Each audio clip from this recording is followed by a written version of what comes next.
Leopold II didn't conquer the Congo.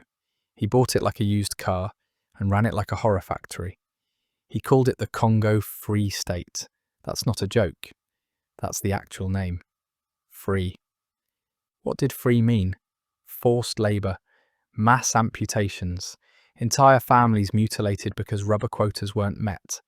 Soldiers literally had to bring back severed hands to prove they weren't wasting bullets. And yes, those were often children's hands. No hands? No problem. Just cut someone else's off and hand that in. It was a quota system from hell. We're not talking about a small operation here. We're talking about 900,000 square miles, bigger than Texas, California, and Alaska combined.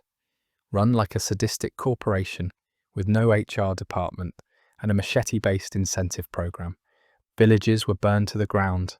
Families were chained together and forced to haul massive amounts of rubber through the jungle. Women were held hostage to make the men work harder. Children were starved as punishment. The brutality wasn't a side effect, it was the system. And all of this? Done so one guy in Europe could afford another marble statue and some mood lighting for his royal garden. Estimates vary, but historians believe 10 to 15 million people died under his rule. That's not a typo, that's population collapse on an industrial scale.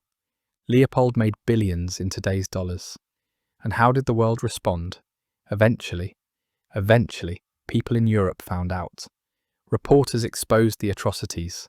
Writers condemned him. International outrage built up. And what did Belgium do? They gave him more land, seriously, as a reward.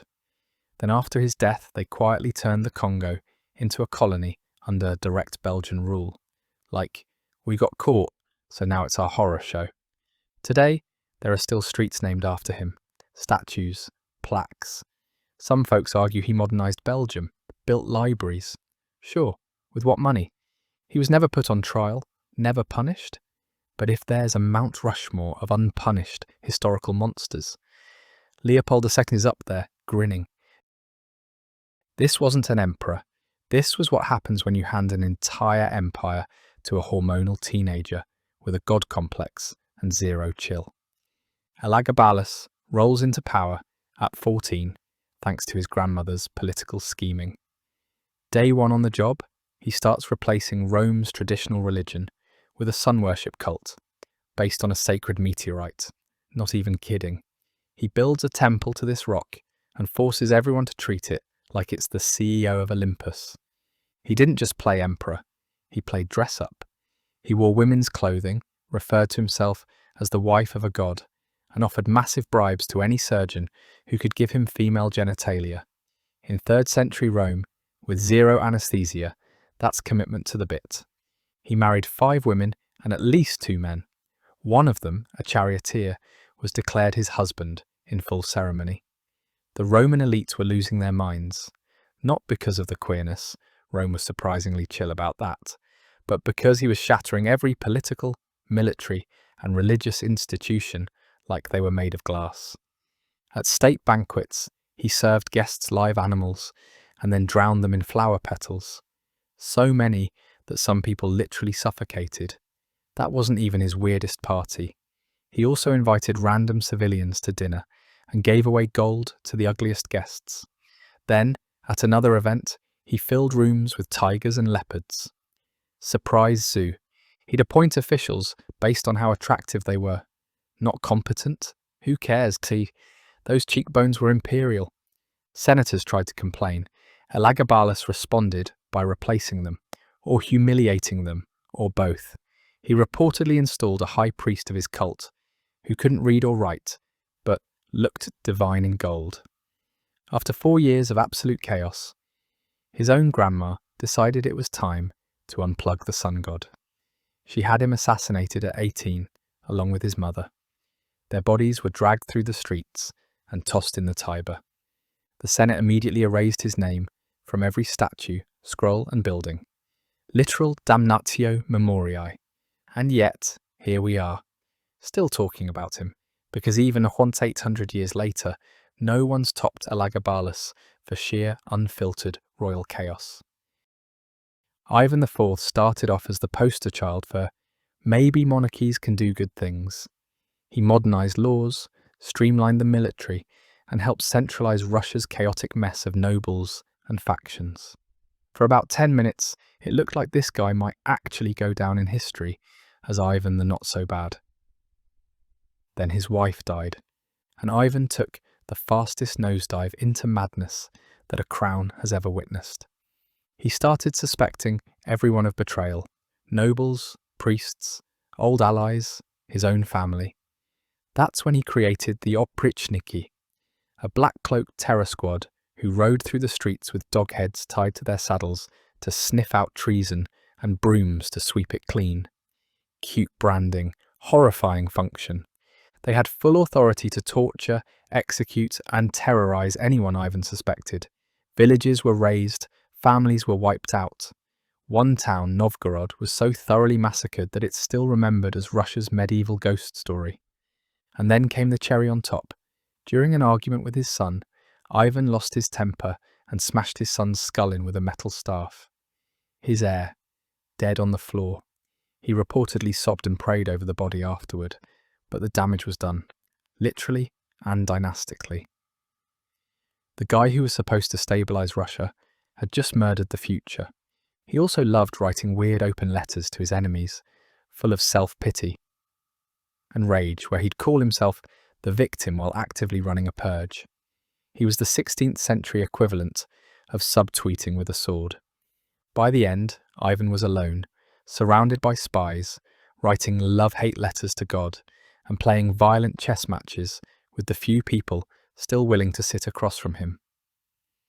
He died while playing one of those matches in 1584, a quiet end for someone who left the country hollowed out and paranoid. Russia spiraled into chaos after his death, known as the Time of Troubles, but to some modern Russians, he's still remembered as a strong ruler, because apparently the bar for effective leadership is didn't blow up the planet. Ibrahim didn't grow up in a palace. He grew up in a gilded prison cell. Literally. It was called the cafes, the cage, and it was where Ottoman princes were locked up so they wouldn't start civil wars. Imagine spending 20 years in a luxury panic room, slowly losing your grip on reality. Then one day, boom, your brother dies and the empire hands you the keys. And instead of therapy, you get absolute power. First thing Ibrahim does? Orders 280 women from his harem drowned in the Bosphorus. Why? Because someone whispered one of them might have been unfaithful. No trial, no names, just mass murder by water. Next, he gets paranoid that people are smuggling gold into the palace inside fish. So he has every fish in the kitchen dissected. Like a man running a seafood-themed conspiracy board. He spends government money like a rich kid with daddy's credit card. His most famous purchase? A fur coat encrusted with hundreds of diamonds, worth more than the entire Ottoman navy. He gifted that to one of his favourite concubines, because nothing says, "I love you," like bankrupting the fleet. He handed out government jobs based on physical beauty, promoted singers because he liked their voices, and believed that smelling nice was a sign of divine favour. The empire falling apart, but Ibrahim, too busy lounging in scented robes while his staff sliced open trout for treasure. Eventually his own family stepped in. His mother, the Valida Sultan, the real power behind the scenes, had him removed and executed. Quietly, efficiently. His official title was Ibrahim the Mad, but honestly, that feels like underselling it. You want ancient evil? King Zhou of Shang was ancient evil. This guy was so bad, China literally invented Confucianism to get over the trauma. We're talking 11th century BCE, Bronze Age China, and this dude rolls up with a crown and a death wish for common decency. He starts off powerful and ruthless, your usual ancient despot starter pack, but quickly turns the whole Shang dynasty into a flaming trash pile. His idea of a good time? Building a lake of wine so his court could strip naked, get hammered, and paddle around in boats while he laughed from the sidelines. Not metaphorically, literally a lake, literally wine, literally forced nudity. He and his infamous concubine Darji basically the Cersei Lannister of ancient China, ran the court like a sadistic reality show. Executions for entertainment, forced suicide for minor disrespect. Once, Daji supposedly laughed at a man's scream, so King Joe ordered his heart carved out so she could hear it again. Romantic, his pièce de résistance, the bronze toaster, a red-hot metal pillar heated over a fire. Victims were made to walk, crawl, or hug the thing until their skin melted off. It wasn't justice, it was performance art in hell. He ignored military threats, blew off disasters, and burned through money like it was confetti.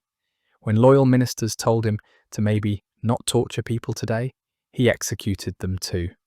Eventually, one of his rival states had enough. The Zhou people rose up and torched the place. King Zhou responded with one final dramatic exit. He set fire to his palace, dressed in his royal robes, and walked into the blaze.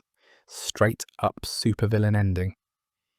Afterward, Confucian scholars basically used him as the go-to example of how not to rule. He became a moral warning, China's ultimate red flag. And yet, outside China, almost no one knows his name. But make no mistake, King Zhou wasn't just a bad ruler. He was the Bronze Age blueprint for evil. And every tyrant since has been remixing his greatest hits.